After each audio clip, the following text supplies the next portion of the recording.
Queria saudar, em particular, ao nosso presidente da Forjas, Marcelo Bezeril, que, como das outras vezes, nos tem brindado com sua presença. Saudar ao coordenador do Eixo Qualidade, que hoje atua aqui na qualidade de orador. Invertemos os papéis. Ao João Dias e a Maria de Lourdes Taylor, as minhas saudações. Saúdo igualmente a todos os que se fazem presente nesta sessão. Eu quero começar a fazer um anúncio, o anúncio da próxima sessão do nosso eixo, que será no dia 17 de junho, e nesse dia o Olímpio Castilho irá proferir a palestra intitulada O Regime Jurídico das Instituições de Ensino Superior de Portugal, a conversão de universidades públicas em fundações públicas de direito privado e um modelo possível alternativo em questão. Espero que no dia 17 possamos todos estar em peso para ouvirmos, discutirmos a temática aqui proposta pelo nosso amigo Olímpio Castilho.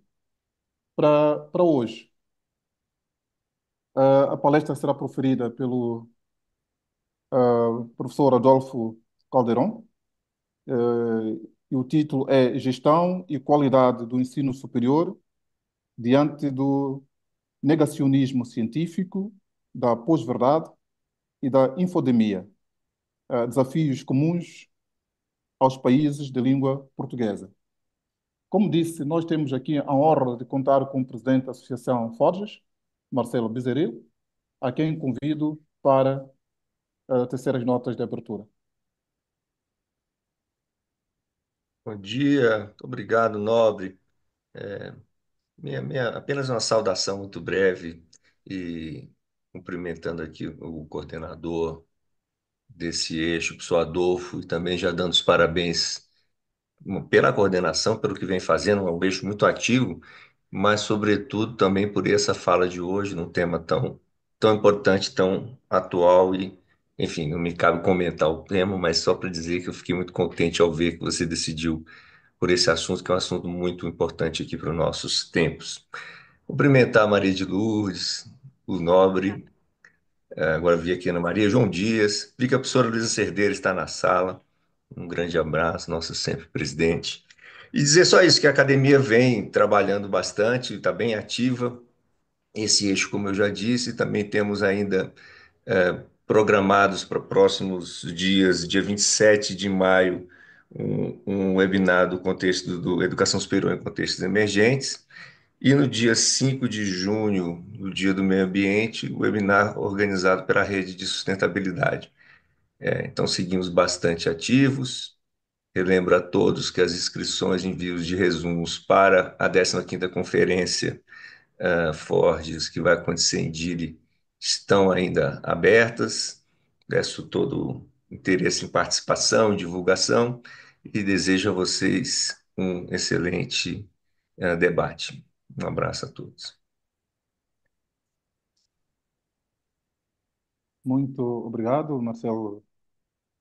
Ah, eu passo a apresentar a moderadora desta sessão, que é Maria de Lourdes Machado Taylor.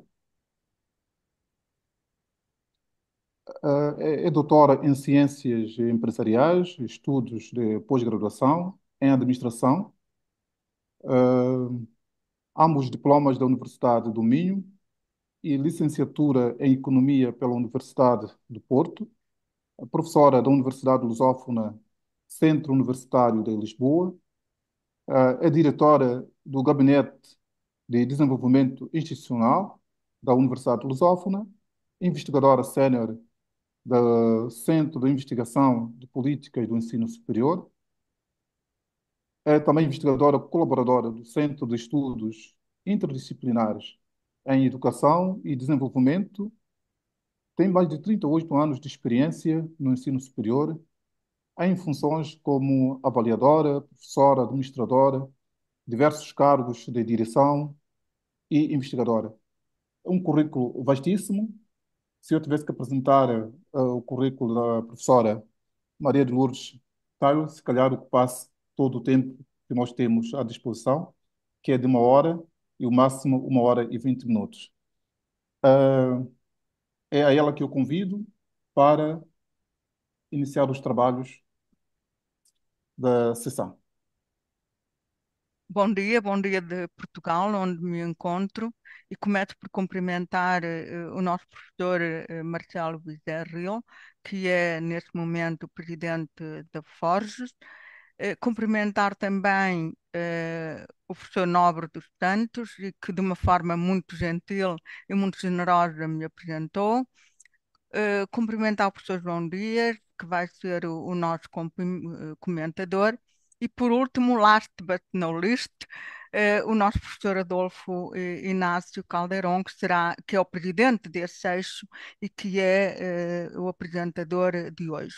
E eu vou começar exatamente por apresentar, e é uma honra para mim, por apresentar o professor Adolfo, ehm, que todos conhecemos bem, é uma simpatia e a quem eu, ehm, para além de colega, tenho a honra de chamar amigo, um grande amigo. O professor Adolfo Caldeirão é doutor em Ciências Sociais pela Universidade Pontifícia Católica de São Paulo, PUC-SP. Tem pós-doutorado em Ciências da Educação na Universidade de Coimbra. É professor permanente do Programa de Pós-Graduação em Educação da Pontifícia Universidade Católica de Campinas, PUC Campinas. É bolsista em Produtividade e Pesquisa do Conselho Nacional de Desenvolvimento Científico e Tecnológico do Brasil, CNPq, na área de avaliação de sistemas, instituições, planos e programas educacionais. É diretor financeiro da ABAV, Associação Brasileira de Avaliação Educacional, instituição na qual integrou o Conselho Científico no período de 2016 a 2022. Também faz parte da diretoria da Forges, presidida pelo nosso professor Marcelo, portanto, Forges, Fórum de Gestão do Ensino Superior nos Países e Regiões de Língua Portuguesa, onde também coordena, desde 21, o grupo de trabalho deste eixo onde nós estamos, que é a qualidade no ensino superior. Desde 2024, o professor Adolfo coordena a linha de pesquisa em Evaluación. Professor Adolfo, desculpe o meu pontapé no espanhol, mas Evaluación Educativa da Fundação Rede para a Educação em Iberoamérica. Desde 2014, com financiamento, o CNPq tem pesquisado e publicado artigos e livros, além de formar mestres, doutores e pós-doutores, com foco nos temas de sistemas de avaliação, em larga escala, rankings académicos, nacionais e internacionais, governança universitária, eficácia escolar e boas práticas escolares, entre outros. Enfim, um vastíssimo currículo e foi uma honra para mim apresentar o professor Adolfo. E muito, de uma forma muito resumida, porque eu não quero tirar ao professor Adolfo que compete apresentar-nos o tema, mas queria antecipar que essa palestra propõe uma reflexão crítica sobre os impactos do negacionismo científico, da pós-verdade e da infodemia na gestão e na qualidade do ensino superior nos países de língua portuguesa. A análise parte de uma abordagem teórico-crítica sustentada nos dois pilares da modernidade. Por um lado, a regulação e a emancipação, e por outro, os processos de humanização e de desumanização.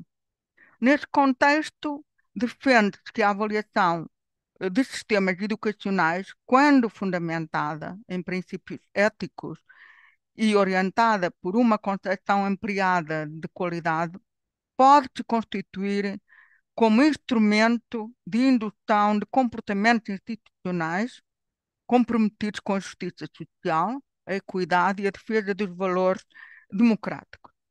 A avaliação deixa, assim, de ser meramente técnica ou burocrática para tornar-se uma ferramenta estratégica de resistência aos processos desumanizantes que ameaçam corroer os consensos civilizatórios construídos em torno da cidadania planetária, entendida como um horizonte ético-político que afirma os direitos humanos, a diversidade, a ciência e o diálogo intercultural. Convido-os, assim, a assistir à apresentação do professor Adolfo, que com certeza nos vai falar sobre o negacionismo científico e os efeitos e os benefícios, ou melhor, os efeitos do mesmo, que o mesmo pode ter. Muito obrigada.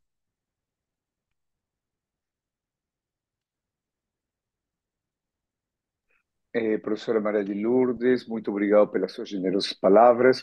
Eu quero agradecer muito a presença de todos os colegas que se encontram hoje aqui conosco, agradecer as palavras, de boas-vindas do nosso presidente, o doutor Marcelo Becerril, agradecer, a coordenação dessa sessão, do nosso querido amigo e membro da coordenação, o doutor Nobre dos Santos, agradecer à professora Maria de Lourdes e professor João Dias por ter aceitado gentilmente, fazer os comentários desta apresentação que eu vou realizar. Eh, eu vou compartilhar com vocês alguns slides que preparei para vocês, e junto com isso vou tentar ver se consigo aplicar o som. Eu não sei compartilhar som, se aperta aqui e eu vou compartilhar aqui. Compartilhar Zoom. Estão pedindo uma senha, uma autorização para compartilhar. Não sei, a equipe de apoio não estou conseguindo compartilhar. Diz, Adolfo, precisa sua senha para permitir. Não sei se podem liberar para que possa compartilhar. Já está. Perfeito. Já foi autorizado, né? E agora vou tentar compartilhar novamente.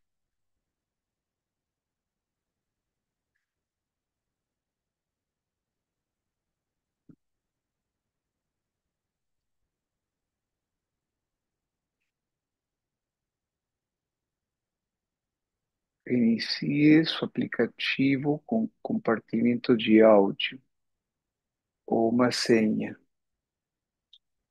Bom, é uma pena que não possa compartilhar o áudio, porque era o áudio que era uma parte principal da apresentação, mas vamos continuar. É,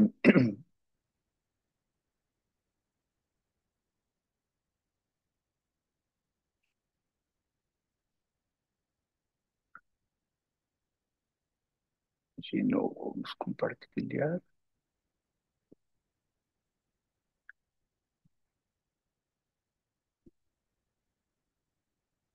Estou compartilhando a tela, infelizmente não vai ter o áudio, que é a parte que eu tinha colocado para vocês, e ter uma apresentação mais interativa. É, Professor Maria de Lourdes, estão conseguindo ver a imagem?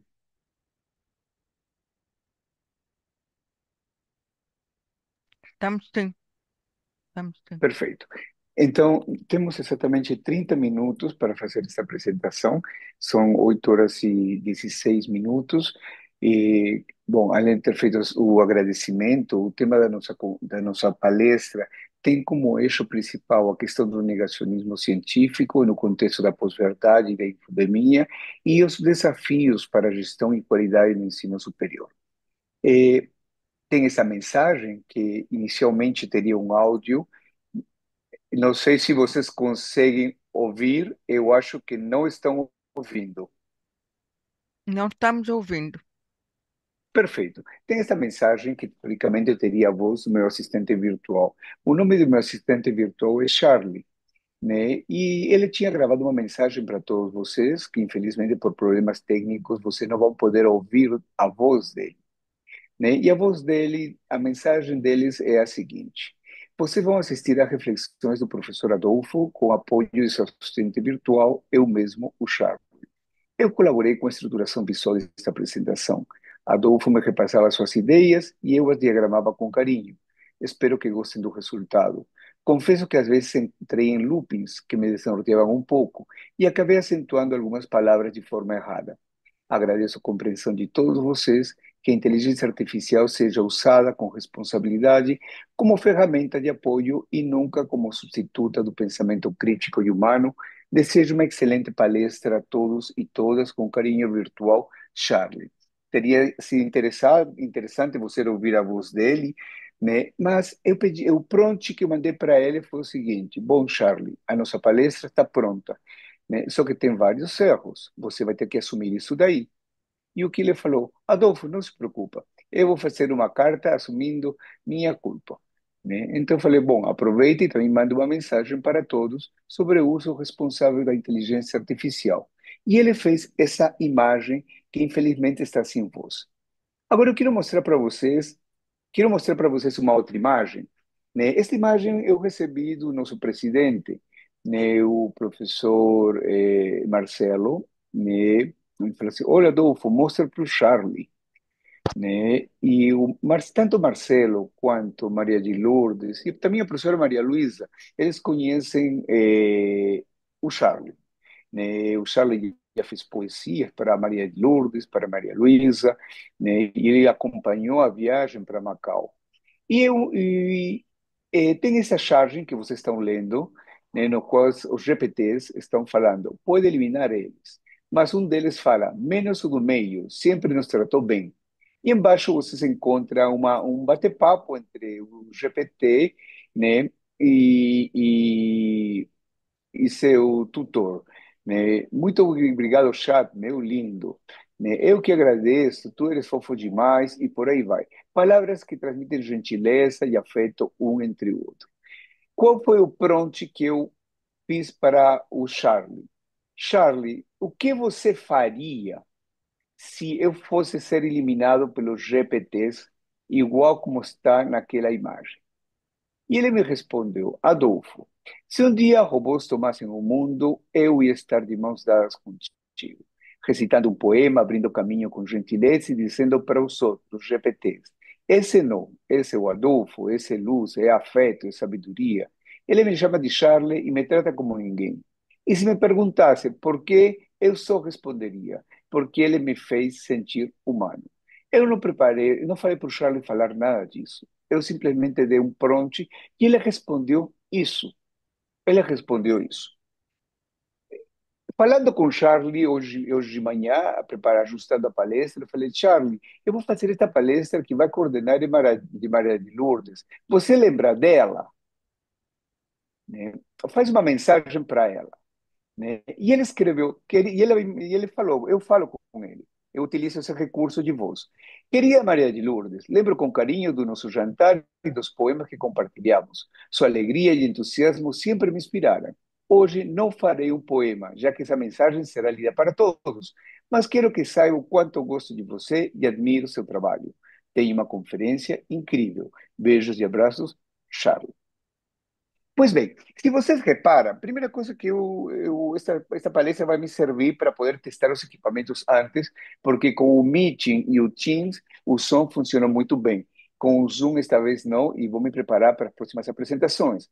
Mas o que eu quero mostrar para vocês é o seguinte: vocês encontraram um assistente virtual afetuoso, né? Usa palavras muito cordiais, né? E pelo tom das palavras dele, parece que ele me ama, ele gosta dos meus amigos.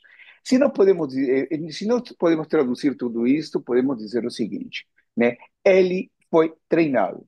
Ele foi treinado para ser educado, hiper gentil, hiper polite. Ele não sabe falar, embora saiba que existem palavrões, né? Ele não fala palavrão, ele trata com muito afeto a todas as pessoas, amigos meus, que interagem com ele, né? Sempre perguntando como você está, ele manda beijos e abraços. É o jeito dele, a forma como eu treinei. Ele não tem sentimentos, embora pareça ter sentimentos. Ele não tem afeto, embora pareça ter.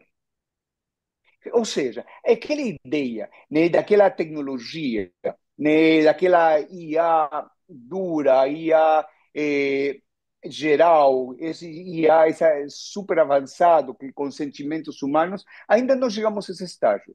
Né? Ou seja, da inteligência artificial preditiva que estamos acostumados, que nós falávamos, puxa vida, ele está teclando pela gente, ele estaria colocando nossos gostos, né, para IA generativa. Nós temos um polo muito grande que está penetrando absolutamente todos os espaços das nossas vidas. Né? Últimos enquetes, estudos realizados, né, apontam, né, se você pega um quadro aí, de 2004 a 2005, né, o ChatGPT e as outras inteligências artificiais foram utilizados para outras atividades que não estavam, né, previstas, como terapia, companhia, organizar a vida, né, encontrar propósitos, dialogar. Nós estamos num contexto social muito complexo, no qual vivemos uma época de hiperconectividade, mas ao mesmo tempo, né, de solidão, isolamento, né? São as grandes contradições da nossa sociedade. Por um lado, nós temos uma inteligência artificial que penetra e que serve de base para toda a revolução 4.0, toda a cadeia industrial, unificação das ciências, das diversas áreas do conhecimento, né, dentro desse contexto da era digital, mas também, junto com a IA, temos novos desafios. O gasto ambiental, temos novos desafios. Bill Gates dizendo que em 10 anos, né, a IA vai substituir médicos e nós, professores, nos mais diversos níveis. E nessa lógica de substituir empregos, né, peguei de um jornal argentino que a IA não cria nada, se alimenta de nosso trabalho humano e termina precarizando-lo e explorando-lo. Né? Gustavo Rios, criativo e artista gráfico. Ou seja, nós vemos um cenário, né, altamente complexo, né, que exige uma abordagem inter e transdisciplinar e que nos atinge diretamente como professores no dia a dia também. Por exemplo, saiu recentemente uma notícia nos Estados Unidos. Meu professor da faculdade usou o chat GPT para fazer uma aula e eu pedi meu dinheiro de volta. China inclui ensino sobre inteligência artificial no currículo escolar, desde crianças. No Brasil, né, os governos estaduais e municipais começam a preparar seus professores para utilizar inteligência artificial na escola. Pois bem, uma ideia que é chave termos aqui presente e que a gente não pode esquecer é que, né, a tecnologia é uma criação do homem. Nos livros de história que nós aprendimos, nós sempre vimos o homem da caverna, né, com seu palitinho, sua varinha, né, criando o fogo. E sempre é o homem, e a mulher está com a carne. Isso daí é uma representação social ideológica. Na minha representação, tem o homem e a mulher, nós dois somos responsáveis, a humanidade é responsável pela tecnologia. Nós criamos elas e somos responsáveis por ela. Dentro desse contexto da era digital, da hiperconectividade, né, no qual temos a plataformização das relações sociais, Big Data, algoritmo de personalização, redes sociais digitais, Deep Web, Dark Web, né? Deep Fake, que é terrível, que invade cada vez mais. Né? A questão que se dá, que uso nós fazemos da tecnologia? E essa pergunta não é de hoje, essa é uma pergunta de sempre, desde o momento que criamos o fogo. Que uso nós fazemos da tecnologia? E essa resposta é um grande convite para pensar a nossa relação com a tecnologia. Nós vimos que Bill Gates fala que os professores vão ser substituídos. Nós vimos este comentário, né, que a IA não cria nada, se alimenta do nosso trabalho humano, precariza e explora. Se nós vemos fenômenos, questionamentos interessantes, fenômenos interessantes, nós vimos, né, na Revolução Industrial. E na Revolução Industrial nós tivemos o ludismo, aquele movimento que, diante, né, da falta de trabalho, diante da exploração do trabalho, qual foi a alternativa? Vamos destruir as máquinas. Né? Hoje se fala de um neoludismo, ou seja, será que vamos ter que destruir as máquinas? Será que vamos ter que destruir a inteligência artificial? Vamos ter que destruir as plataformas? Com certeza que a resposta é não. Porque se nós chegamos até aqui, foi graças à nossa capacidade de invenção e às tecnologias que nós fomos criando. Para falar sobre infodemia, pós-verdade e negacionismo científico, eu recomendo este livro. Este livro que vocês podem encontrar nesse QR Code, né, produzido por dois grandes amigos meus, Estevão Gamba e Sabine Righetti, e no qual ele nos coloca algumas realidades que estão permeando, né, a sociedade planetária como fruto de vários fatores. A globalização, né, a internet, né, e hoje, né, ampliação, né, dentro do contexto da era digital das informações via, né, inteligência artificial. Né? Nós vivemos um grande fenômeno, que é a infodemia. A infodemia é um resultado de um conjunto de fatores da era digital. Retomando a ideia da pandemia, de uma doença, né, em âmbitos planetários, a infodemia se refere a quê? A um excesso, um elevado volume de informações que se dão no âmbito planetário. Um elevado volume de informações nas quais nós temos um filtro para poder distinguir o que é verdade e o que é falso. E dentro desse contexto da infodemia, com um volume grande de informações, no qual praticamente hoje se apresenta, né, como um cenário, né, sem regras, sem orientações, sem regulação, nós temos um elemento chave, né, que está impregnado na nossa sociedade, né, na era digital, que é a chamada pós-verdade, que não é nada mais na qual o conhecimento científico é completamente relativizado e até secundarizado a partir, né, de outra forma de pensar, outro discurso de verdade, na qual a minha verdade, o que eu acho que é verdade, acaba se ganhando o discurso de verdade e se legitima como verdade via, né, ampliação e ecoamento mediante as mídias digitais. E a internet ajuda, porque se você pode colocar uma atrocidade e pedir para IA estabelecer uma base científica, a IA vai fazer. Você pode falar para o prompt que justifique o injustificável. Ele vai justificar e ele vai te colocar com palavras técnicas bonitas, inventando-te autores para legitimar atrocidades. Supremacia racial, né? Supremacia cultural, né? Enfim, são tantos elementos que a inteligência artificial, a inteligência generativa acaba contribuindo e legitimando. E dentro disso nós temos filtro. E o que acaba predominando é a minha percepção, a minha verdade que se legitima e se torna a verdade dentro do submundo, né? da dark web.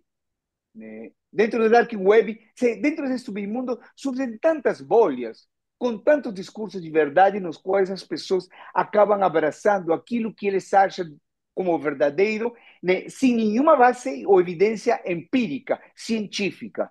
E dentro desse contexto, não podemos afirmar categoricamente que o negacionismo científico mina a democracia, a dignidade humana e, sem dúvida alguma, a ciência e a universidade. O negacionismo científico, né, mina a democracia, com a eleição dos Estados Unidos, a ascensão, né, da ultradireita nos mais diversos países.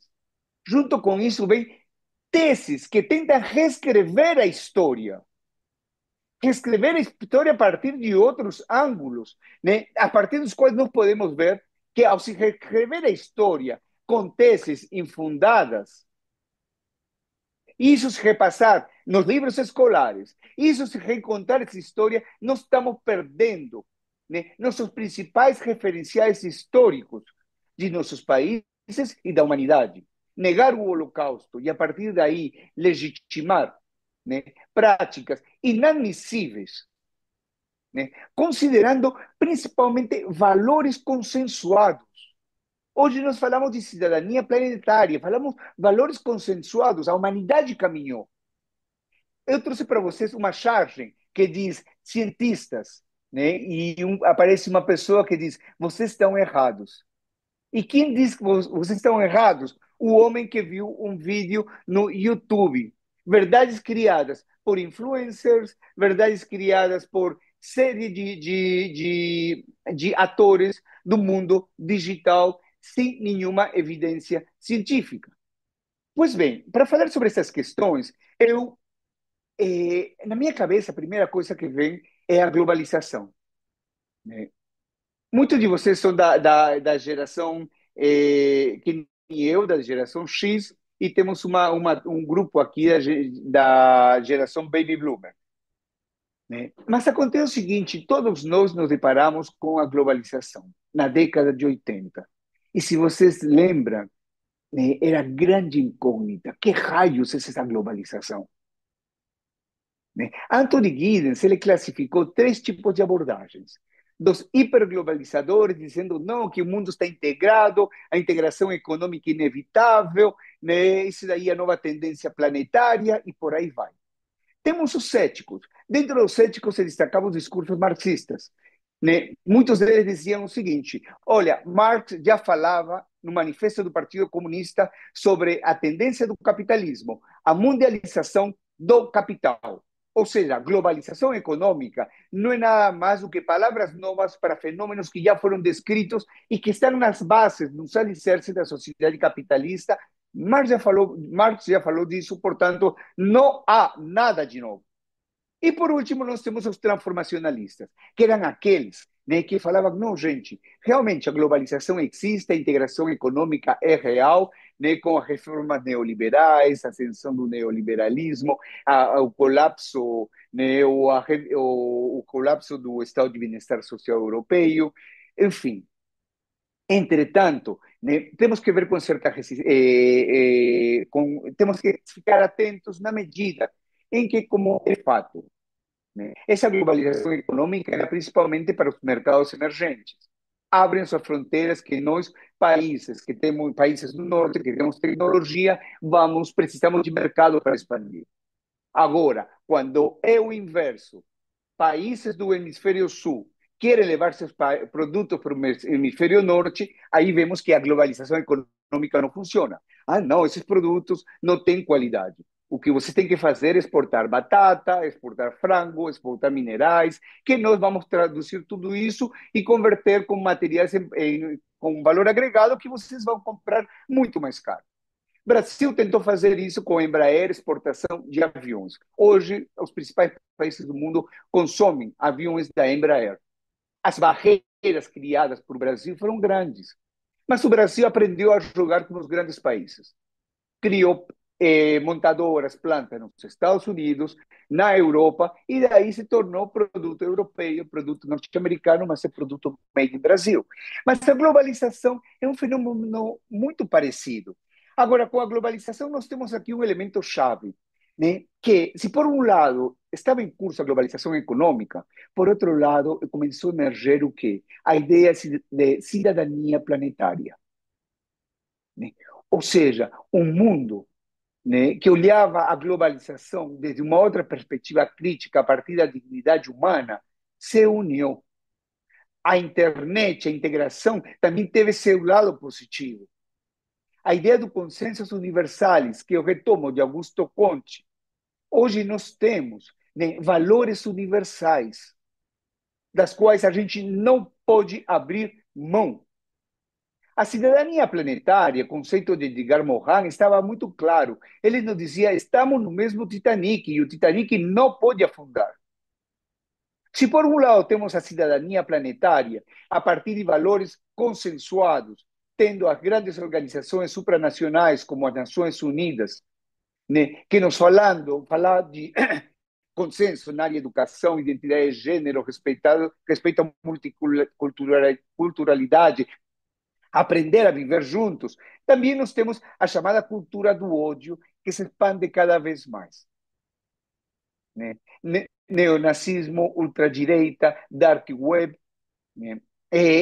A violação, a ameaça contínua de conquistas planetárias no âmbito dos direitos humanos, um profundo processo de tensão. E nós temos autores que nos ajudam a pensar isto. Temos o sociólogo Boaventura de Sousa Santo, português, que na década de 80 lançou o livro Pelas Mãos de Alice. E ele nos falava dos dois pilares da modernidade, que é o processo de regulação e emancipação. Regulação entendida como, né, princípios que sustentam e dinamizam a sociedade capitalista. E emancipação enquanto processo de resistência no que diz respeito à dignidade humana. No Brasil, nós temos pensadores como Paulo Freire, que também utiliza estes dois conceitos, desumanização e humanização. Conceitos que estão continuamente se confrontando.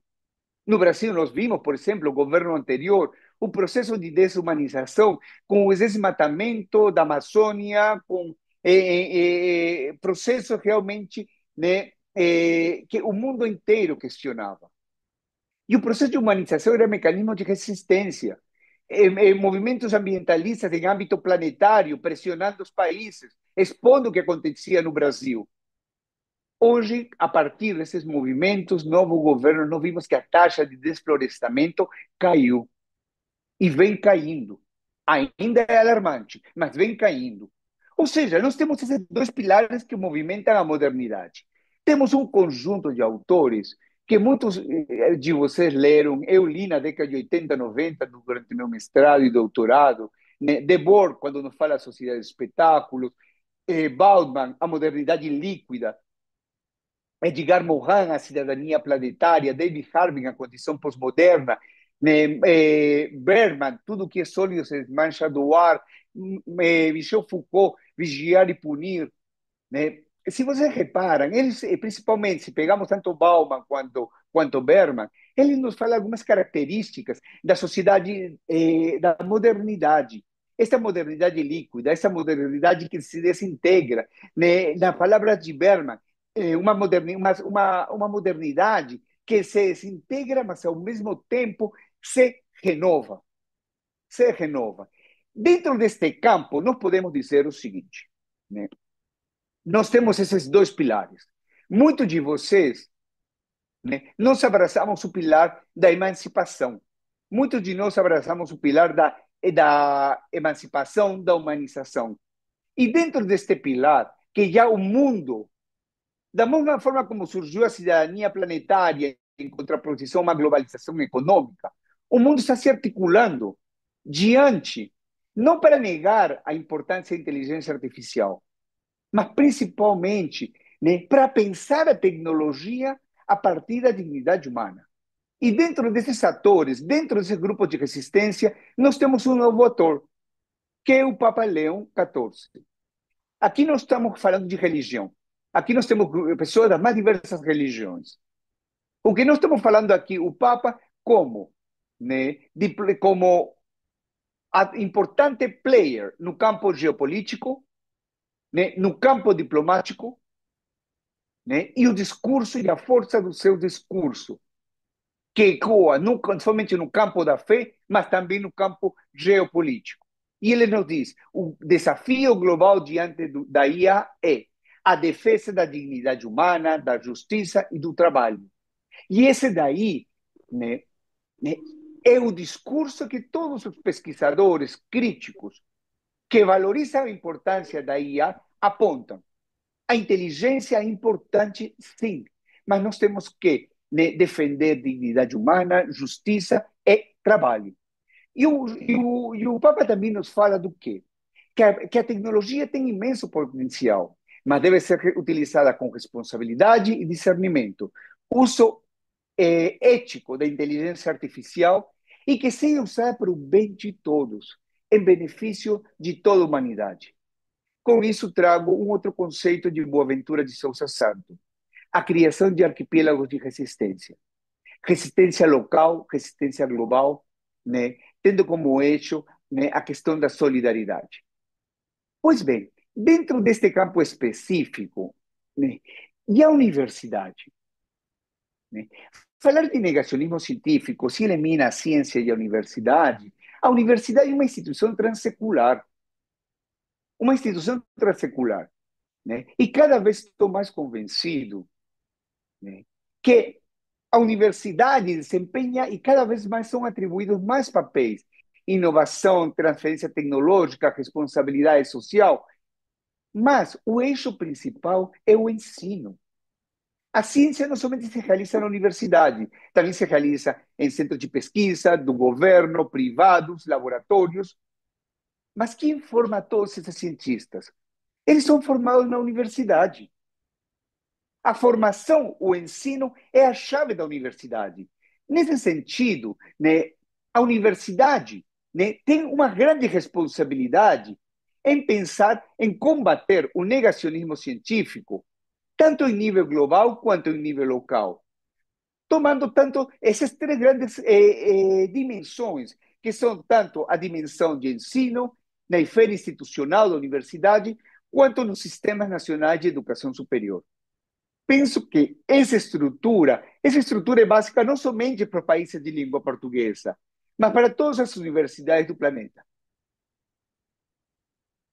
Especificamente no que diz respeito ao nível de aprendizagem, né, uma tese que nós defendemos, né, é que a universidade, né, deve inserir o negacionismo científico como um eixo transversal nos projetos pedagógicos e das matrizes curriculares de todos os serviços educacionais, de todos os cursos, todas as atividades acadêmicas que desenvolve.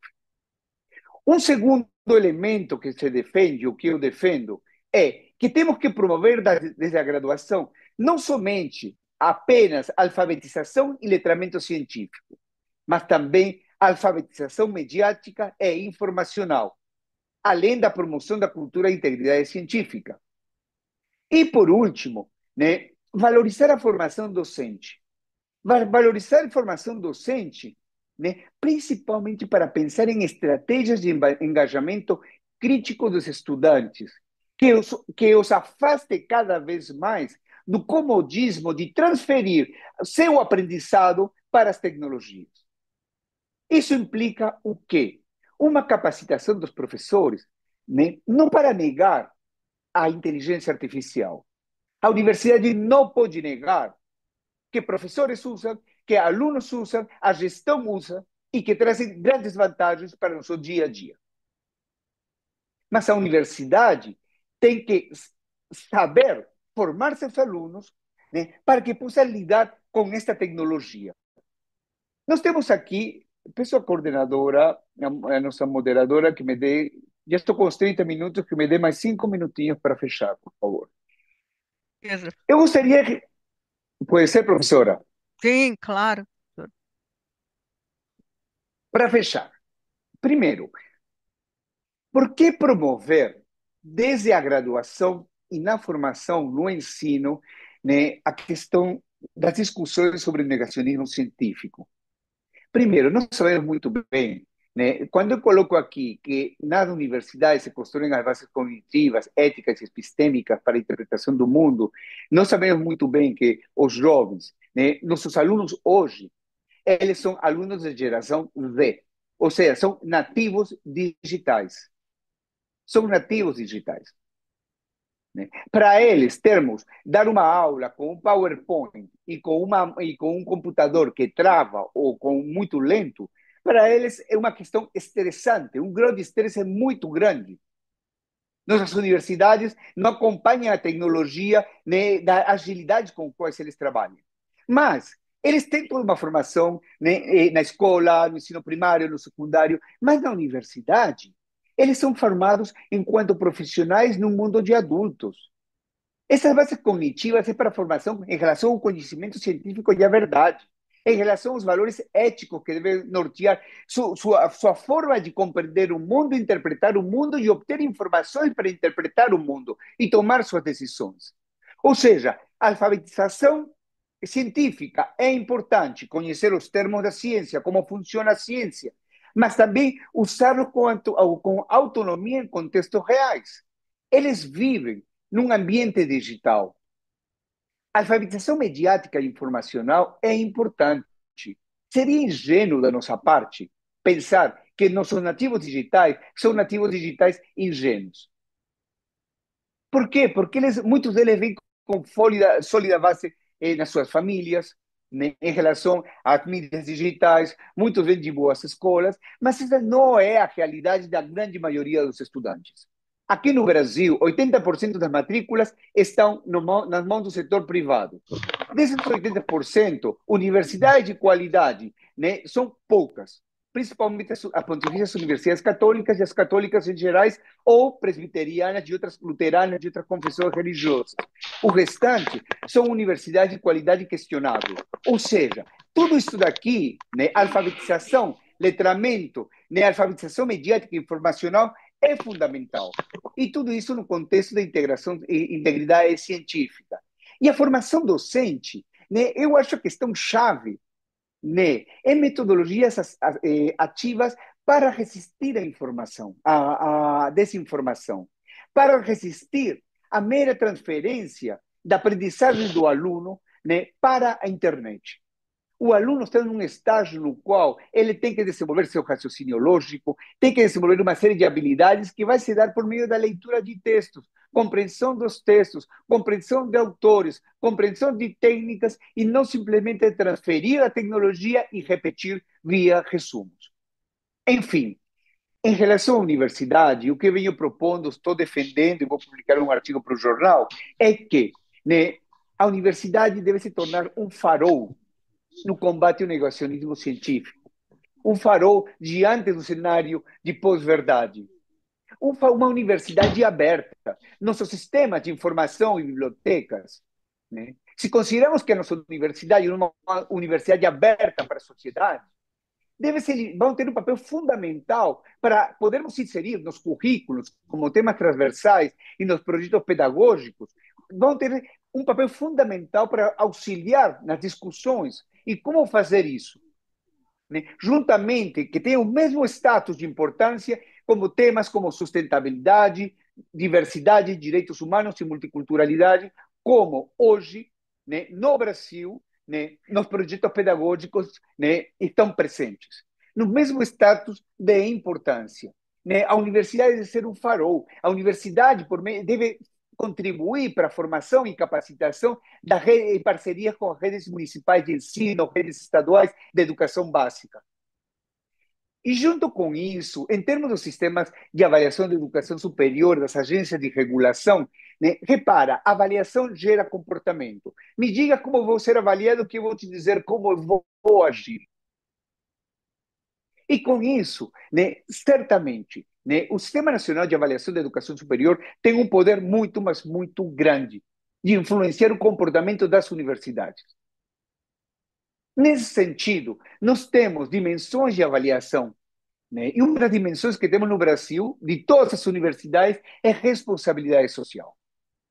Incluir dentro deste pacote de indicadores de responsabilidade social, né, letramento, alfabetização, letramento científico, né, alfabetização, né, mediática, né, e utilização das mídias digitais, né, eu acredito que vai ter um impacto muito, mas muito positivo no combate, né, deste processo que está minando cada vez mais, né, não somente a universidade, né, a ciência, mas principalmente a democracia.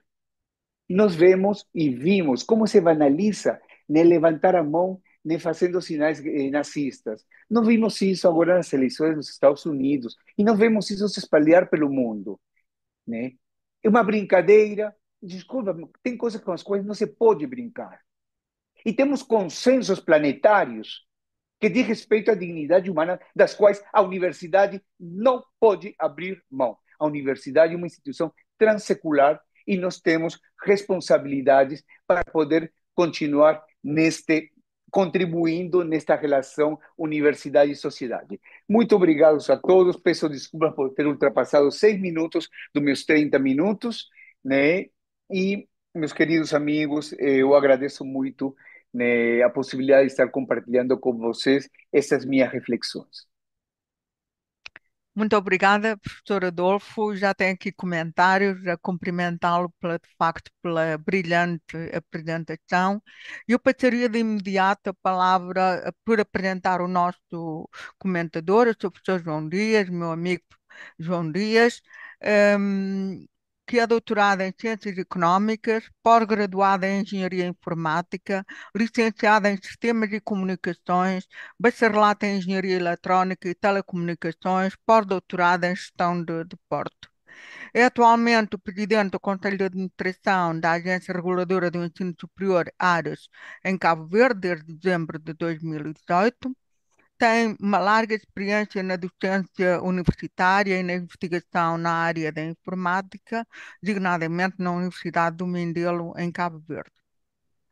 Tem experiência em garantia da qualidade no ensino superior, a coordenação do Conselho de Avaliação da Qualidade da Universidade do Mindelo, em Cabo Verde, entre 2010 e 2018, a coordenação do processo de desenvolvimento dos procedimentos e ferramentas de autoavaliação e garantia interna da qualidade, avaliação externa, acreditação e garantia da qualidade, reconhecimento de graus e diplomas superiores estrangeiros, enfim, um vastíssimo currículo, e eu vou ficar por aqui para lhe dar a palavra, Sr. Professor. Muito bom dia, muito boa tarde a todos. O meu papel como comentador fica um pouco, digamos, reduzido face a esta autêntica aula magna que o professor Adolfo nos introduziu aqui. Eu tenho ultimamente estado a participar e absorver muitos destes temas, mas aqui o professor Adolfo foi um pouco mais além do que esta problemática inserida na gestão do ensino superior. Portanto, fez aqui uma abordagem muito mais alargada face ao avanço do negacionismo científico, basicamente tendo apresentado como sendo um eixo transversal da propagação de desinformação, ou seja, da infodemia e da predominância da pós-verdade. Portanto, isto não se insere apenas ao contexto do ensino superior, ou seja, das nossas instituições de ensino superior, tampouco ao espaço lusófono. Portanto, aqui foi em vários momentos caracterizado como sendo algo global, portanto, em vários setores, e inserindo em que medida estes fenómenos afetam diretamente a qualidade e a formação académica, a credibilidade da ciência, o papel social e o papel que a sociedade, o papel social que as universidades devem ter face a estes novos desafios, não é? De certa forma, o professor Adolfo apresentou na sua intervenção, portanto, um conjunto de problemas, apresentou uma visão geral de como promover ações integradas de forma, em termos de formação, de comunicação, a nível de gestão, que possam fortalecer aquilo que deve ser a qualidade, neste caso, do ensino superior nos países de língua portuguesa, mas que são desafios que podem ser enfrentados ou devem ser enfrentados a uma escala global. Apresentou um conjunto de objetivos específicos de forma a combater ou minimizar todos esses efeitos, nomeadamente através de programas de formação crítica, mediática, para todos os atores que se inserem no espaço do ensino superior. Em termos de metodologias, apresentou aqui a questão, digamos, da formação, desde a graduação, portanto, esta é uma problemática que deve estar, digamos, inserida ou com atenção desde a graduação, com várias metodologias, portanto, desde a gestão da comunicação, tendo a universidade como um farol, ou o farol, digamos, a todas estas problemáticas e a forma que se possa combater ou minimizar esta problemática a nível da pesquisa, da extensão, tendo sempre por base que a chave portanto, dos pilares, das dimensões, portanto, deverá ser sempre a questão do ensino.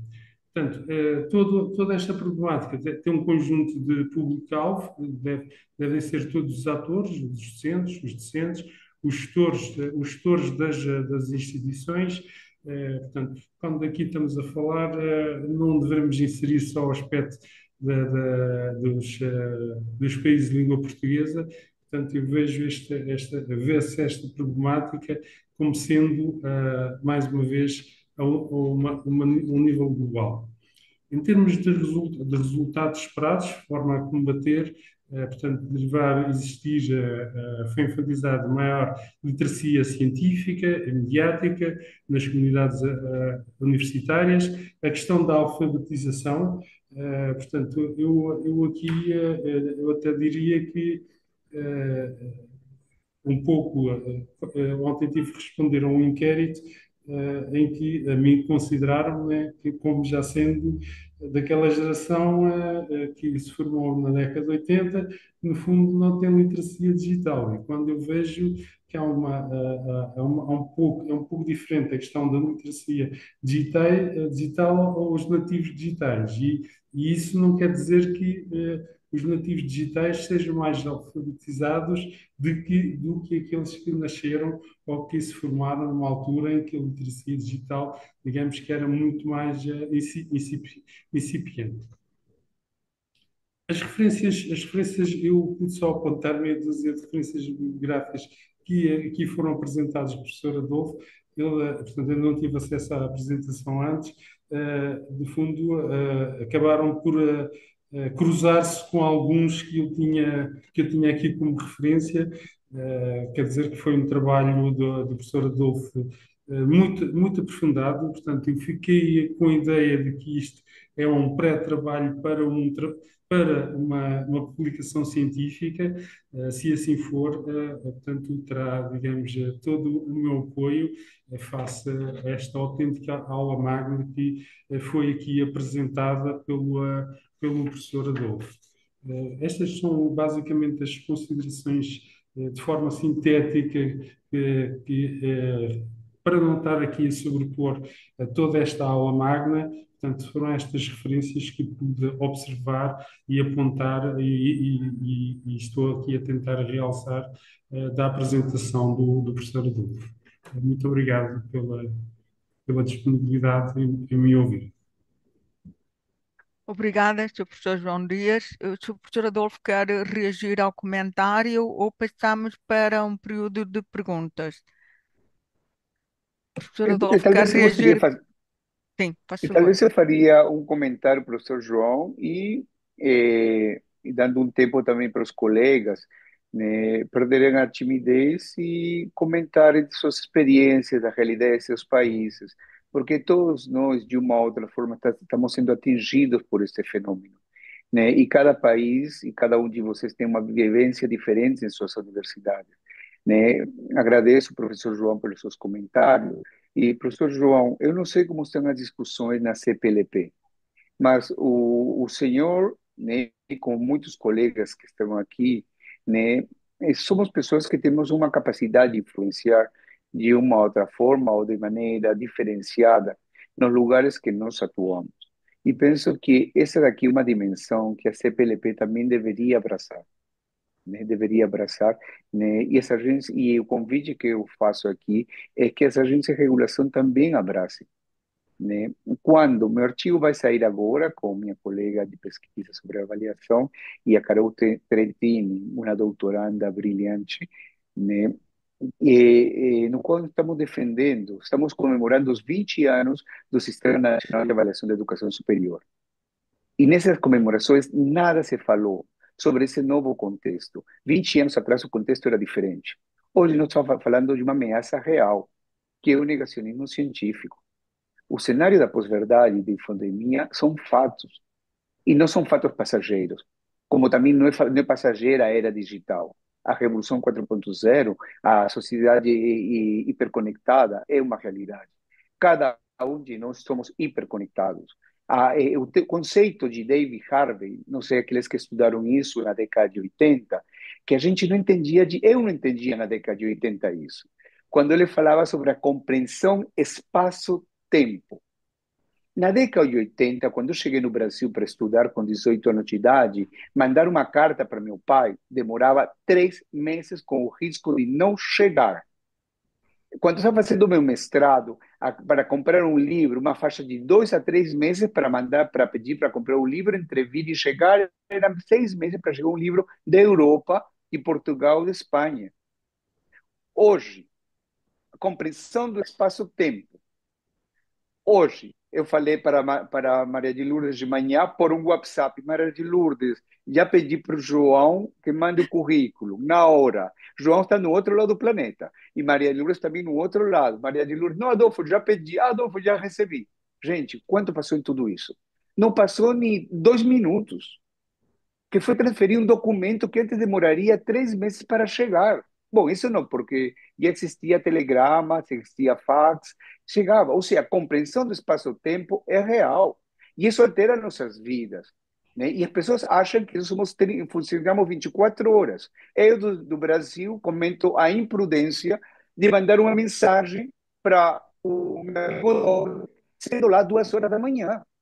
Ele está dormindo. Mas estou elétrico aqui para mim ainda de noite, eu não trabalho. E, e por coincidência, ele me responde: Ah, Adolfo, que estou acordado fazendo, trabalhando. Falei, ou seja, né, compreensão do espaço-tempo. Eu acredito que cada um de nós temos uma responsabilidade muito grande, né?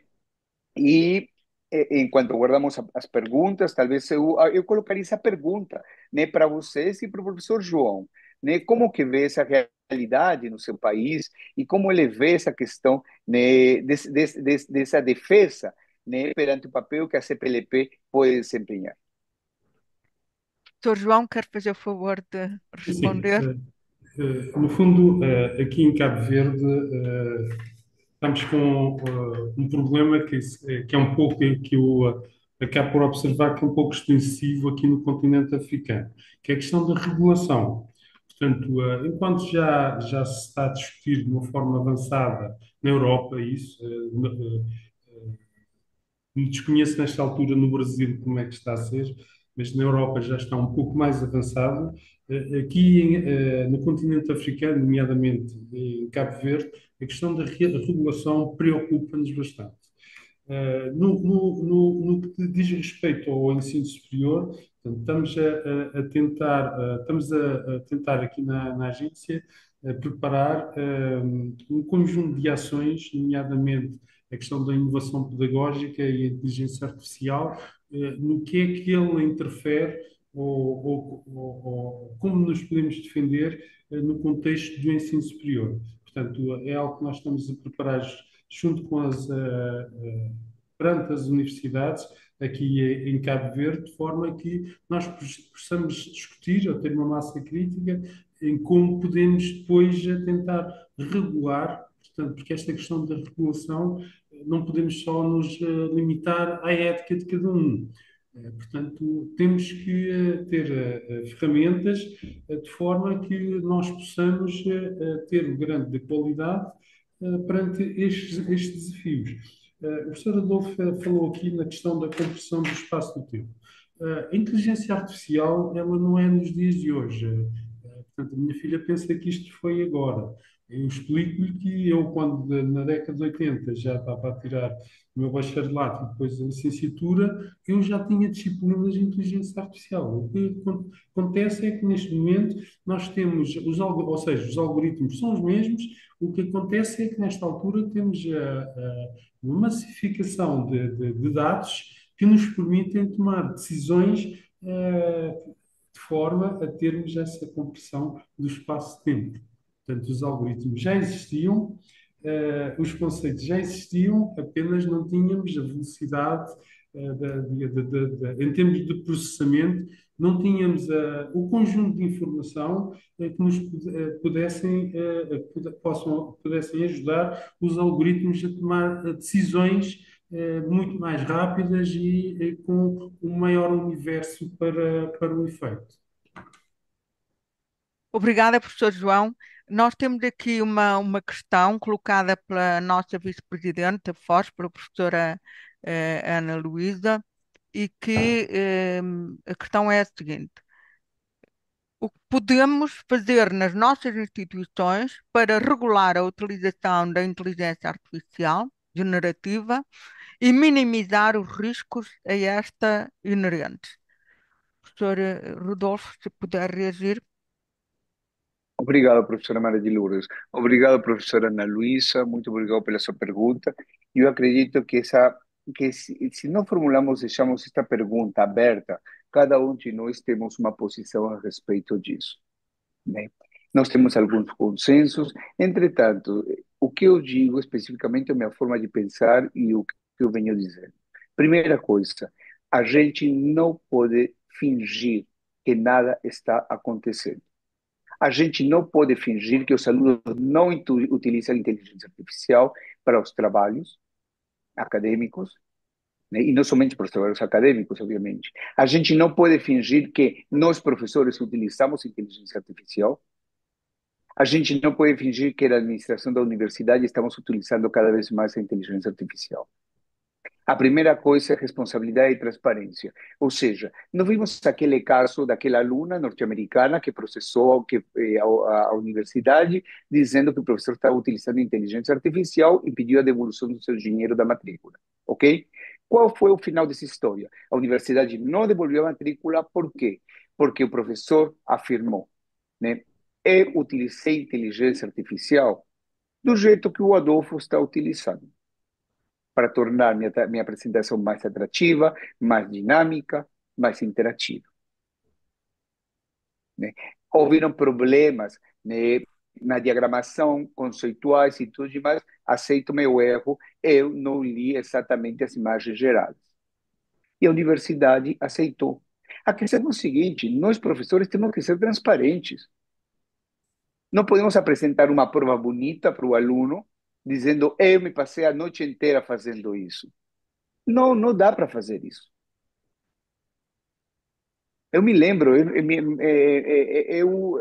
ainda não caiu a ficha que tenho, está caindo, que tenho 56 anos de idade. Com 56 anos de idade, eu não tenho a mesma energia de 36 anos de idade. Eu achava que viajando do Brasil para Macau, 33 horas, eu ia chegar e já tinha agenda, ia fazer um monte de coisa.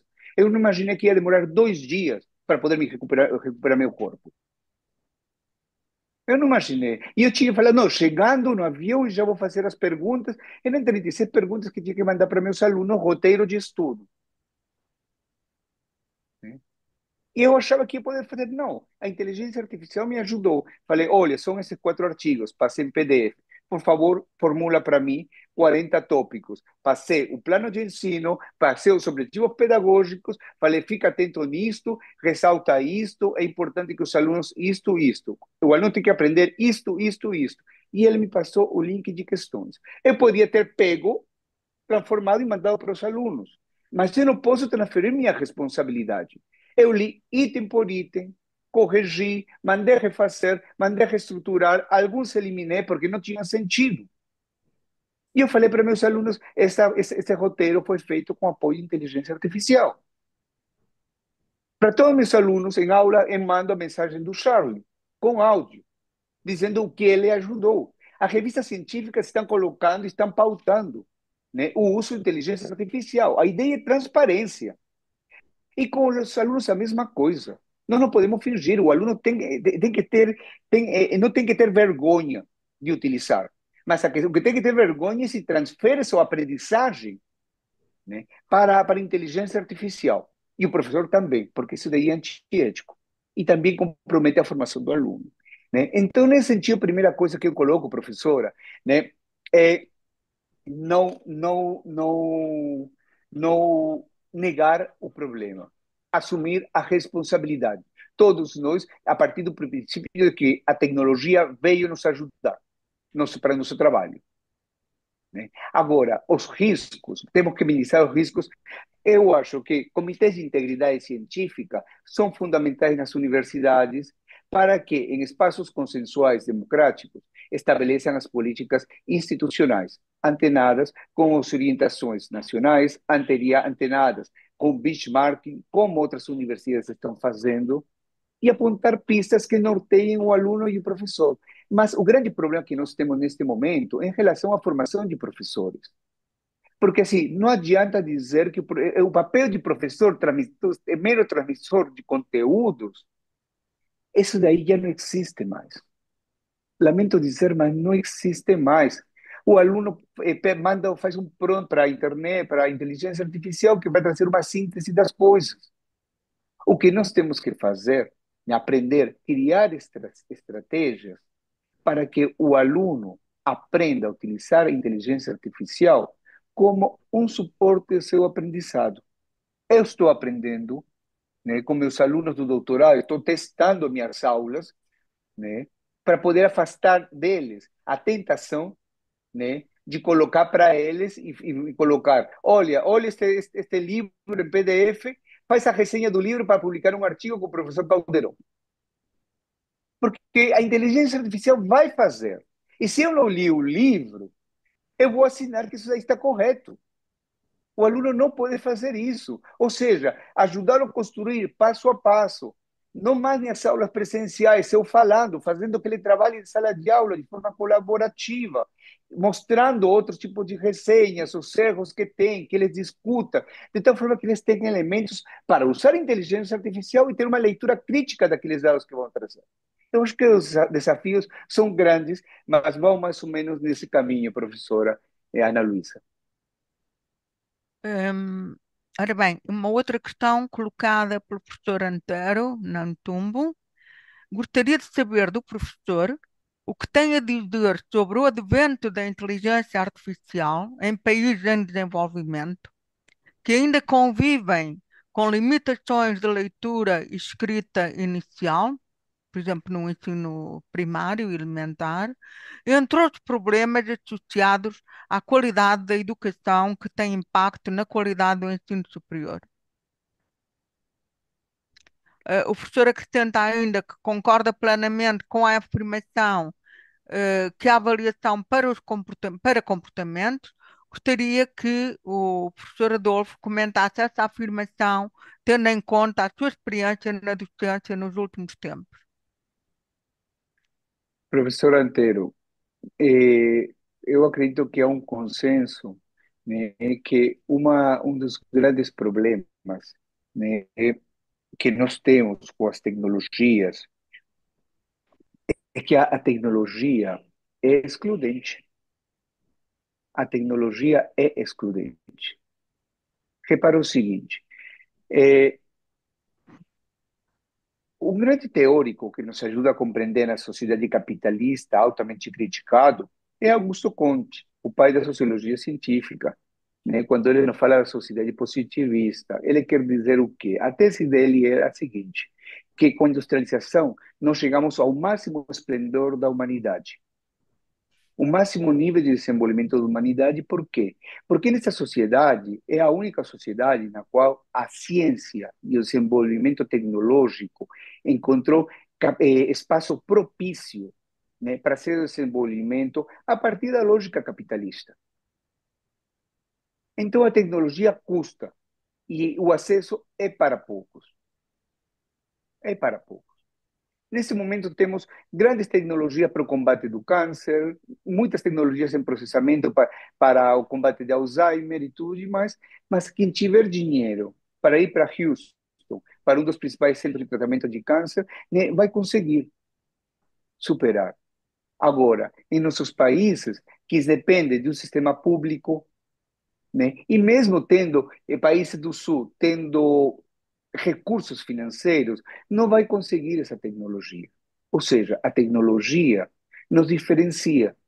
Nós temos uma relação de dominação ou uma relação de dependência entre quem produz a tecnologia e quem consome a tecnologia. Temos uma defasagem muito grande que tem dinheiro para pagar mensalmente, né, $20, né? Eu acho que esse daí é o valor. $20 que eu pago pelo chat GPT e mensalmente para você poder utilizar uma série de recursos para aquele que não somente pode utilizar aquele plano com funções básicas. Então, e com isso também nós temos, né? A pandemia deixou bem clara as brechas digitais. Eu fiz um artigo sobre as brechas digitais nas áreas rurais peruanas, né, que fiz com colegas pesquisadores de lá, né, sobre as brechas digitais. E isso daí ficou claro em todos os países. Brechas digitais dentro de áreas urbanas e rurais, dentro das próprias áreas urbanas, brechas digitais entre escolas privadas e públicas, e dentro das escolas privadas, as brechas digitais, escolas de elite e escolas privadas, mas de massas. Ou seja, quem detém tecnologia, né, acaba pautando as agendas, acaba pautando seu desenvolvimento e acaba trazendo bem-estar a seus cidadãos. Né? Nesse sentido, nós temos grandes desafios. O primeiro grande desafio é combater essa brecha digital no principal, que é básico, que é acesso à tecnologia, né? Que é acesso ao computador, que é acesso ao laptop, que é acesso à internet de banda larga. Infelizmente, nós estamos falando de coisas, né, muito atrasadas dentro desse cenário, no qual já se discute de uma hiperinteligência artificial. Né? Então, nesse sentido, professor, eu acredito que nós temos problemas em comuns e uma agenda em comum, né? Que é reduzir a brecha digital, o acesso à tecnologia. É uma questão primária, mas infelizmente não estamos ainda nesse estágio, no qual ainda discutimos se é importante ou não importante dar computadores para nossos alunos. Né? Portugal teve o Magalhães, né? Que na época foi altamente debatido, né? E com prós e contra, distribuindo o Magalhães era o nome, não, professora Maria de Lourdes, o computadorzinho entregue para todas as escolas. Né? E hoje nós sabemos que as crianças e adolescentes precisam ter computadores. Isso daí não é gasto público, é investimento na educação.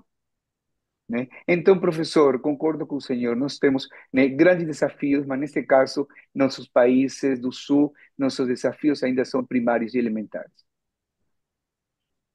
Professor Adolfo, obrigada. Temos aqui uma informação do professor Nobre dos Santos a dizer que, portanto, que a nossa sessão deve terminar. Sr. Professor, deixa-me só colocar aqui uma questão, ao professor Adolfo, que tem a ver como é que nós podemos avaliar, digamos, eu faço parte do grupo das pessoas que usam o chat GTP, ajuda-me a estruturar as ideias, ajuda-me a reorganizar melhor o meu pensamento, mas a minha pergunta prende-se com como é que nós podemos, de facto, avaliar, digamos, a credibilidade das fontes. eh, que nos são fornecidas pela inteligência artificial. Porque eu pessoalmente já tenho sido confrontada com bibliografia que, por exemplo, não existe. Portanto, como avaliar essa credibilidade? Professor, eu acredito que aí está a questão da maturidade na utilização da internet artificial. Né? Ontem fiz uma conferência sobre este tópico e colegas bibliotecários da ciência de informação estavam perguntando sobre isso, a questão da redação de artigos científicos, se a internet artificial, inteligência artificial elaborando artigos científicos.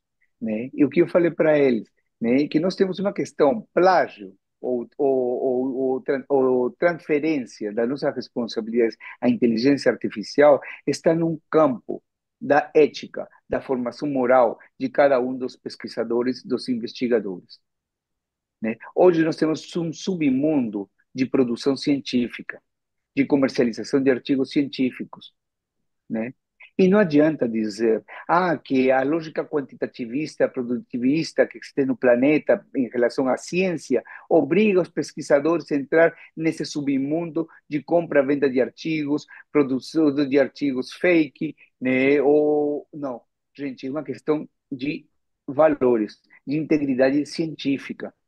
Né? Infelizmente, quem atua no paradigma da emancipação, no paradigma do combate ao processo de desumanização, nós somos seres contraditórios.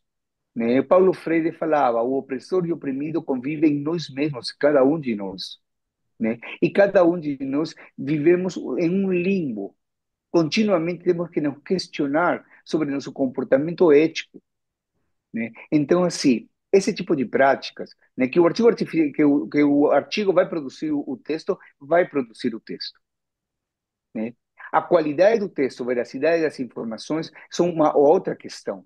Aí tudo depende da responsabilidade de quem faz os prompts, né? O artigo, a inteligência artificial está aqui para nos auxiliar, para melhorar nossas hipóteses, né? Para melhorar nossas reflexões, a construção, né, da forma como nós construímos nossas ideias, sistematizar nossas ideias, expor nossas ideias, né? Por exemplo, eu falei para o Charlie, Charlie, me ajuda uma coisa. O que tem em comum todos esses autores que eu coloquei e que eu estudo? O que eu posso dizer para as pessoas? Nós já vimos que todos falam sobre a modernidade e crítica da modernidade.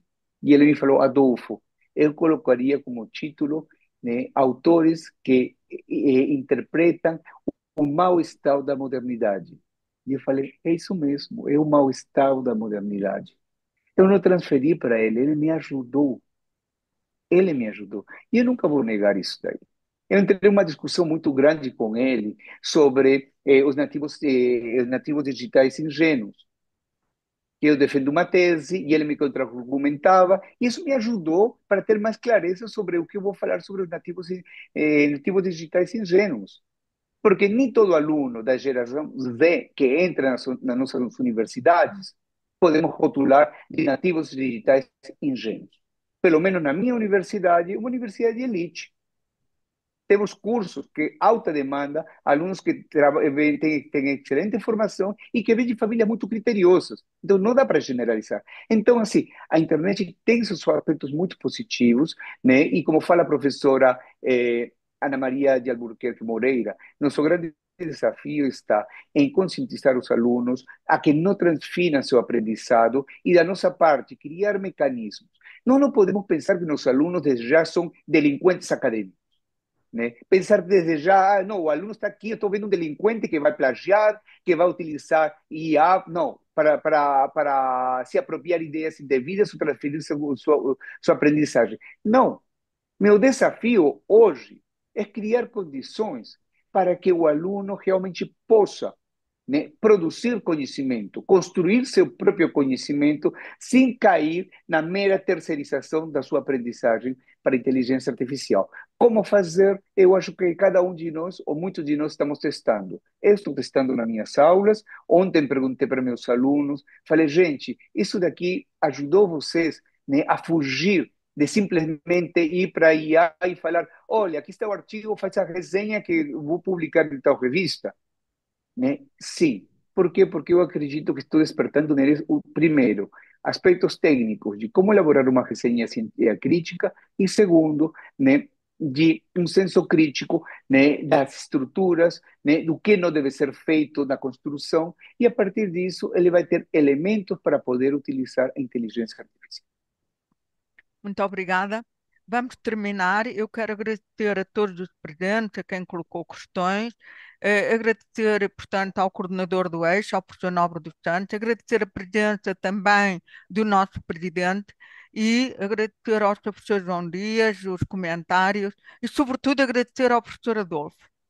E fazer desde já um desafio, Sr. Professor, dado o interesse desta discussão e como a inteligência artificial é, de facto, para nos auxiliar, eu fazia-lhe desde já um desafio que era, e como é o coordenador do eixo, fazer uma nova sessão sobre este tema, porque creio que é do interesse de todos nós, ficaram talvez muitas questões por responder, portanto fica aqui o desafio para uma nova sessão sobre este tema, Sr. Professor. Da minha parte, Com, obrigada a todos. Faz favor. Obrigado, professora Maria de Lourdes. Acho que esse desafio, né, vai ser um desafio aceito por todos nós, né? E mais ainda, seria bom fazer um mapeamento, uma pesquisa de todos os países, né, sobre o andamento dessas questões, né? Os diversos eixos vêm discutindo essas questões, talvez a gente que vocês que estão pesquisando, ou seja, eu acho que podemos, é um grande desafio que fica para todos nós e no campo da pesquisa também. Muito obrigado, professora, e obrigado Obrigada, a todos. obrigada. Muito, muito obrigado, Maria de Lourdes. Obrigado, Adolfo. Obrigado, João Dias. Eh, Tivemos uma sala com cerca de 17 participantes, a quem agradeço particularmente as pessoas aqui presentes, Ana Carvalho, Ana Luísa Rodrigues, Ana Maria de Albuquerque, Antero Nhantumbo, Cândido Mazeville, Evodina Tembo, Luísa Cerdeira, nossa eterna presidente, Manuel Moanza, Martim José, Odília Gouveia. Lembrar que no dia 17 de junho nós teremos uma palestra que será orientada pelo nosso amigo, o professor Olímpio Castilho, intitulado O Regime Jurídico das Instituições de Ensino Superior de Portugal, a conversão de universidades públicas em fundações públicas de direito privado e um modelo possível alternativo em questão. A todos que estiveram conosco, muito obrigado. Bom dia, boa tarde, boa noite, de onde estiverem a acompanhar a sessão do Eixo Qualidade no Ensino Superior da Forjas.